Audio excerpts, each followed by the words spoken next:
palace of Silvercrest had a way of making people disappear. Not violently, not always, but quietly, the way a fog swallows a hillside at dawn. You could serve within its marble walls for a decade and still find yourself invisible, unnamed, a shadow that moved through corridors carrying linens or trays or someone else's burdens without ever once being truly seen. Lyra had learned this early. She had learned it the way all Omega girls did.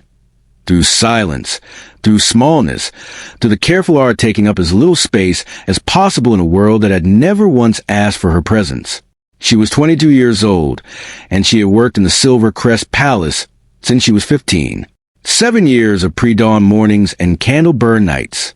7 years of knowing exactly which floorboards creaked in the east corridor, which noble preferred their bath scalding, and which preferred it merely warm, which doors to knock on twice, and which to approach only once with her eyes already lowered.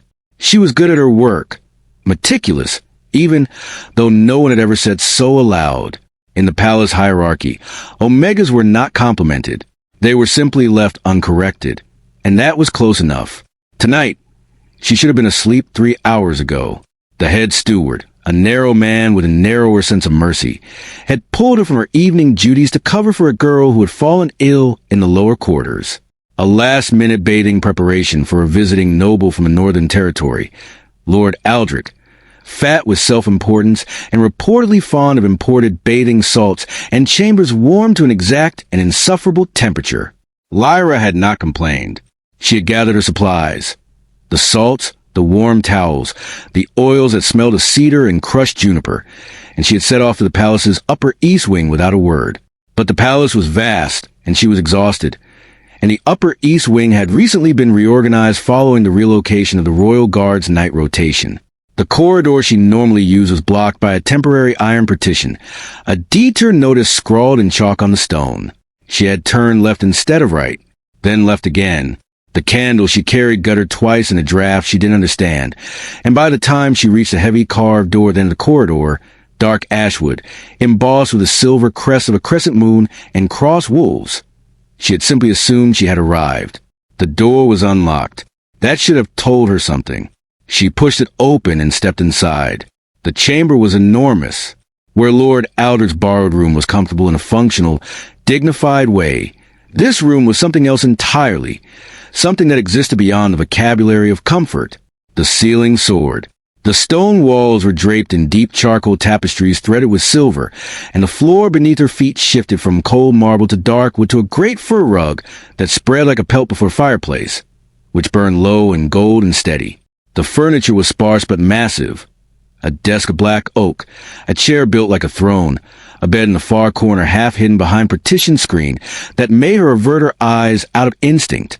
But it was the bathing chamber, through the open archway to her left, that pulled her forward.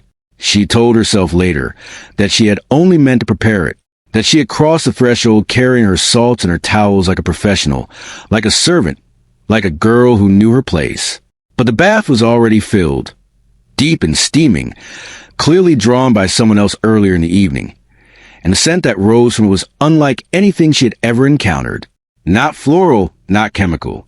Something earthen and dark and warm, like pine after rainfall, like embers and iron and something wildly, anciently alive. It wrapped around her and squeezed something in her chest she had no name for. And she was so tired. She had been so tired for so very long. She told herself it would only be a moment, that the bath would go cold, that it was a waste, that surely the noble wouldn't mind if she simply, just for a breath, let the heat reach her bones for once. She undressed. She stepped in. She sank beneath the surface until the steam closed over her shoulders and the world. For the first time in memory, went absolutely still and quiet and soft. She closed her eyes. The door to the chamber opened. Her eyes flew open.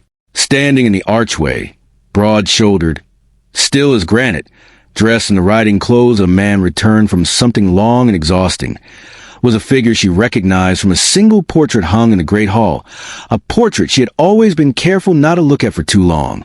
Alpha King Caden. He looked at her. She looked at him. The steam moved between them like something breathing. He did not shout. He did not reach for the door to call for guards. He did not recoil or rage, or do any of the dozen things that a king was entitled to do when an Omega servant girl was found uninvited and unclothed in the most private chamber in the palace. Instead, his eyes, dark, unreadable, burning with something that was not anger, held hers across the length of the room. And then, slowly, deliberately, he stepped fully inside and locked the door behind him. The lock turned with a sound like a verdict. Lyra did not scream. She wanted to.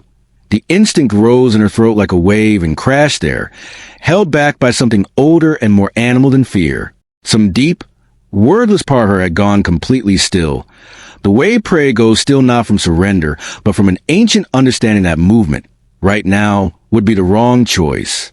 She pressed herself against the far edge of the bath, arms folded across her chest beneath the water, and watched the Alpha King move into the room with the unhurried certainty of a man who had never once in his life needed to rush toward anything.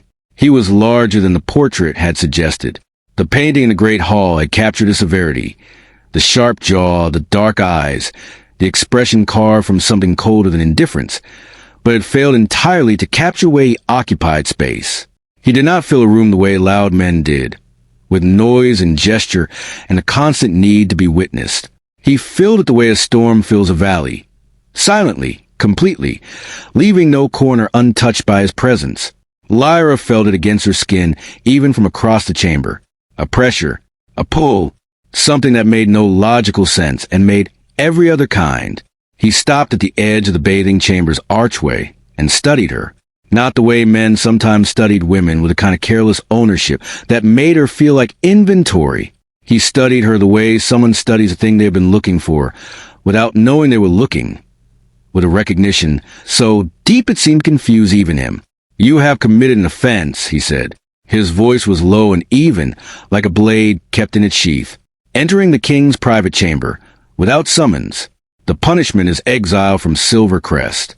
Immediate and permanent." Lyra said nothing. What was there to say?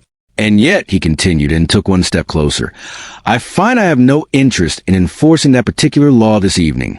He began to move around the perimeter of the bath slowly, not approaching, not retreating, simply circling a way that was deeply, unmistakably wolfish, the kind of movement that wasn't threat so much as it was assessment, orientation, the behavior of a predator learning the coordinates of something new and significant.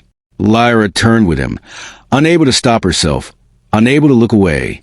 It was when he passed behind her that she heard it, the smallest change in his breathing, a stillness, then a single quiet inhale, longer than the last. When he came back around to face her, something in his expression had shifted beneath the surface, controlled but unmistakable, like a fire that has just found new air. "You smell like mine," he said. The words landed in her chest like stones dropped into still water. She felt the ripple of them move outward through her body before she understood what they meant. And when understanding arrived, it arrived with a cold and disorienting clarity. The mate bond. She had heard of it. Every wolf had. But it was the stuff of stories for girls like her. Fated bonds were for the highborn, for the powerful, for the wolves whose bloodlines deserved continuation. Not for Omegas. Not for servants with callous hands and 7 years of invisibility behind them. "That's not possible," she whispered. It was the first thing she had said. Her voice came out steadier than she felt. He looked at her with something that might have been, in a less guarded man, almost gentle. "And yet," he said again. She moved then, rose from the water, reaching for the towel she had draped over the stone edge, some frantic chamber of her mind insisting that if she could just cover herself, just find the door, just get back to the east corridor and into her small bed in the servants' quarters, this would unknit itself and resolve into something explainable. She was halfway to standing when his voice stopped her. "Leave this room," he said quietly, "and I cannot protect you from what comes next." He paused, letting the word settle. "Stay, and you are mine." She froze. He looked at her with absolute calm and told her what he had never told anyone outside his innermost council, that the Silver Crest Court was not the unified kingdom. It appeared to be from the outside, that there were those among his own advisors, his own noble houses, his own blood who watched for leverage against him, for weakness, for want, for anything they could use, that a fated mate, appearing without warning from the servant class, would be the sharpest weapon any of them had ever been handed. and that she would not survive their interest without him. Lyra sank back into the water slowly. Her mind was a white, roaring silence. She was no one. She had spent her entire life perfecting the art of being no one. And this man, this king, this myth made of dark eyes and locked doors, was looking at her like she was the only thing in the room worth seeing. She opened her mouth to respond. 3 knocks at the chamber door. Precise. Official. Then the head steward's voice, thin and carrying through the ashwood. My king, we have been informed of an intruder in your private quarters. Shall we dispose of the matter? The Alpha King did not look at the door. He looked at her, and in his expression, for just a single unguarded moment, was something that looked almost like relief, as though the decision had already been made, long before she had ever walked through the wrong door. The knocking came again, more insistent this time. Caden turned from her with the measured unhurry of a man who had never once reacted to pressure in the way pressure expected him to. He moved through the archway and across the main chamber, and Lyra heard the heavy door open, heard the shift in air, the slight creak of iron hinges, and then silence, the specific silence of subordinates waiting for permission to breathe. She sat motionless in the cooling bath, arms still folded, ears straining, her entire body reduced to the single desperate function of listening. My king. The head steward's voice was professionally neutral, but underneath it, if you knew how to listen, and Lyra, after 7 years, absolutely did, there was a faint vibration of anticipation, of a man who had already decided the outcome, and was simply waiting for the formality of a royal confirmation. The servant girl was seen entering your corridor. The guards are prepared to remove her quietly. There need be no disruption to your evening. There was a pause, not the pause of a man deliberating, the pause of a man allowing the room to feel the weight of what he was about to say. She stays. 2 words, flat, final, requiring nothing on either side of them, no explanation before, no justification after. Lyra closed her eyes and felt the move through her like a current. My king, she is an Omega servant. She has no business. She stays. The repetition was quieter than the first time, which somehow made it infinitely more absolute. She is under my protection from this moment. Anyone who touches her, questions her, or moves against her in any capacity answers directly to me. Is that understood? A longer pause. Then, yes, my king. The door closed. The lock did not turn this time. There was no need. The decree had been made, and in silver crest, the Alpha King's word restructured reality more effectively than any bolt of iron ever could. By morning, Lyra had been moved. The chamber she was given sat adjacent to the king's own quarters, connected by an inner corridor that could be bolted from either side. It was smaller than the royal rooms, naturally, but by every standard Lyra had ever lived by, it was an incomprehensible luxury. A real bed with a carved frame, a window that looked east over the palace grounds, a writing desk she had no immediate use for, and a wardrobe that had been quietly stocked overnight with clothing that was neither servant's grade nor noble finery, but something precise and considered in between. She stood in the center of it for a long time that first morning, still wearing the plain shift she'd been given the night before, and felt the specific vertigo of a person whose coordinates have shifted without their consent. The court noticed immediately, of course. Courts always did. She had been in her new chamber less than a day when Lady Seraphine arrived. She came alone, which was its own kind of statement. No attendants, no witnesses, just a woman who clearly had no fear of being caught doing something she shouldn't. Seraphine was extraordinarily beautiful in the architectural way of women who have been told so since birth and have built their entire interior life around the fact. Her hair was silver blonde and her eyes were the pale gold of a wolf in full form, and she moved through the doorway of Lyra's chamber with the easy ownership of someone visiting a room they had already decided would eventually be theirs. She smiled warmly and said everything venomous with perfect pleasantness, that the king was a man of impulse, occasionally, and impulses passed, that Omega girls with no bloodline and no standing had a way of finding themselves quietly reassigned when the novelty wore through, that Lyra seemed sensible.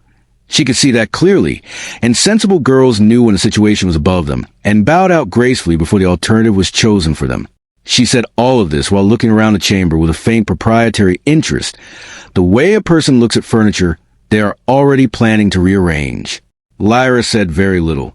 She had learned, in 7 years of service, that silence was not the same as agreement, and that sometimes the most powerful thing a woman could do in a room was simply refuse to be destabilized by it.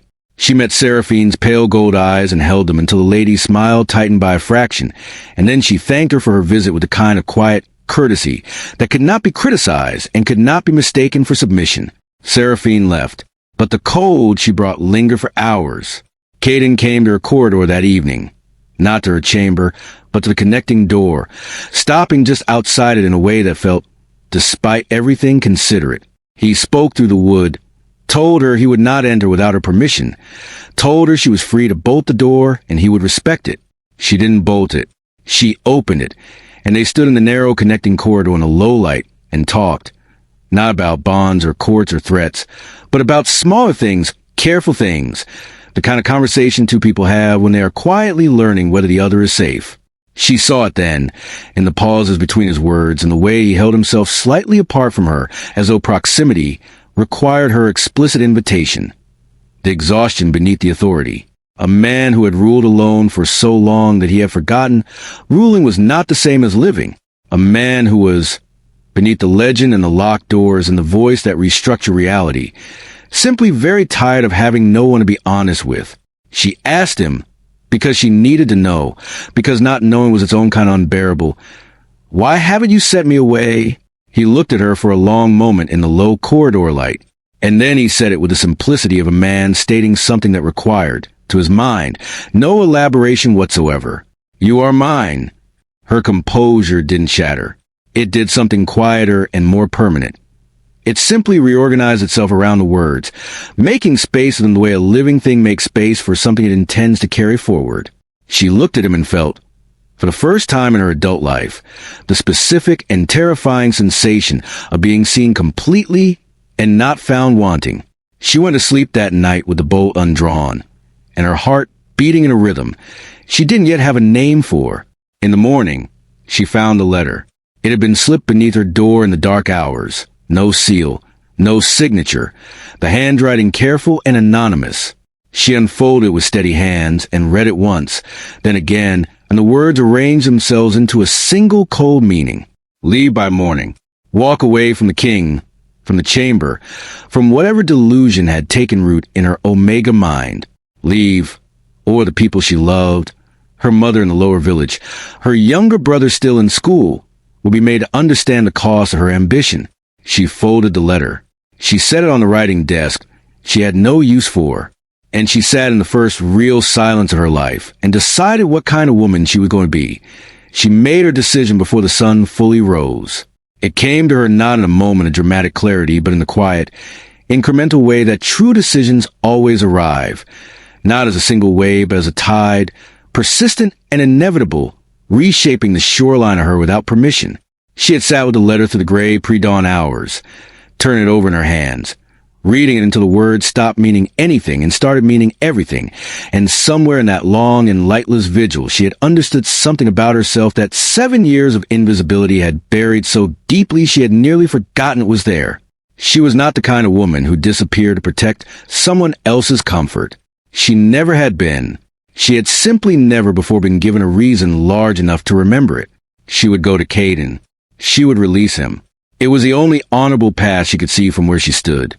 To walk into his chamber with her spine straight and her voice steady, and offer him the clean exit that his instinct and his bond and his impossible decree had perhaps not allowed him to consider clearly.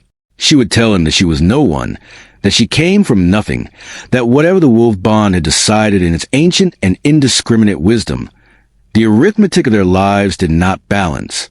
A king and an omega, a legend and a servant girl. She would thank him for his protection, for the chamber, for the 2 words that had restructured her world overnight, and she would tell him that she was choosing to leave so that he would not have to choose it for her later, when the cost had grown higher for both of them. She dressed carefully. She knocked on the connecting door.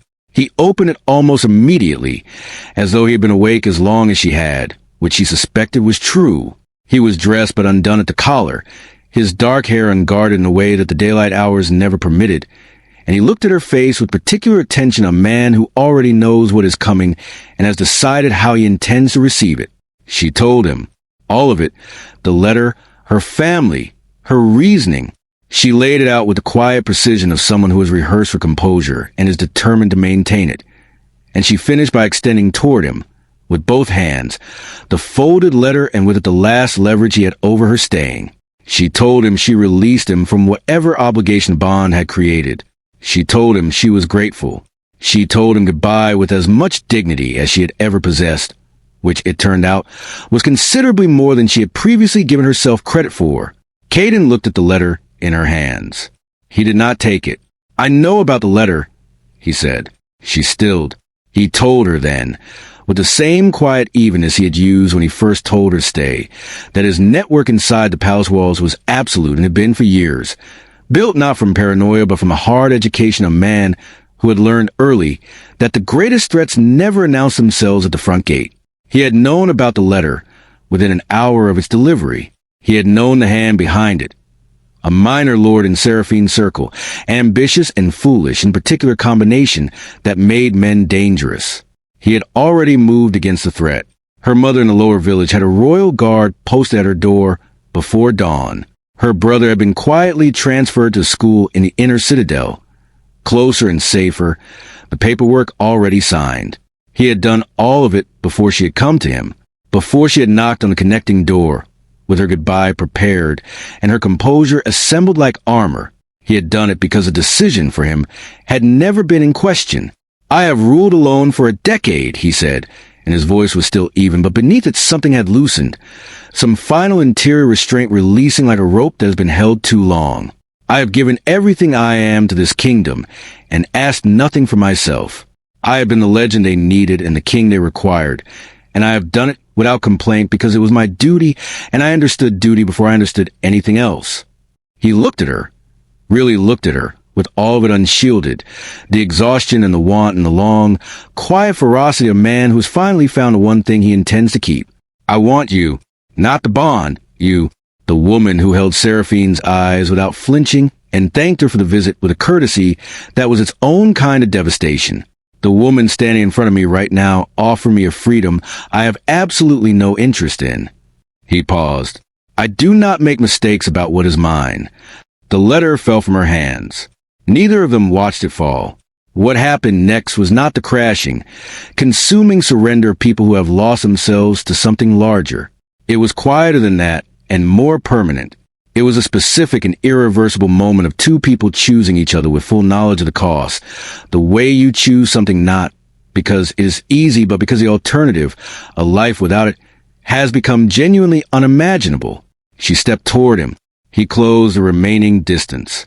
And the mate bond, which had been patient and certain from the very beginning, settled into its completion with the deep, unshowy satisfaction of something that has always known how this ends. 3 days later, Lyra stood in the great hall of Silver Crest. The court assembled in particular tense silence of people who have been speculating for days and are now about to have the speculation replaced by something they cannot argue with. Caden stood at the front of the hall in full formal dress, silver crown and all the regalia of a king who is making a statement that will not be walked back, and he presented her, not with elaborate speech or lengthy justification, because he was not a man who justified himself to rooms. Simply with his hand extended toward her and his eyes on hers, and his voice carrying to every corner of the hall without effort. "She is mine," he said, "and she stays."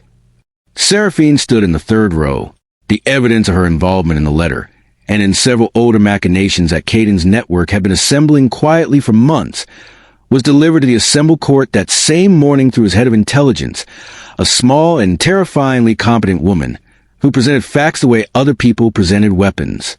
Seraphine's pale gold eyes moved from Caden to Lyra and back again, and in them Lyra saw the precise moment that ambition collided with consequence and found consequence immovable.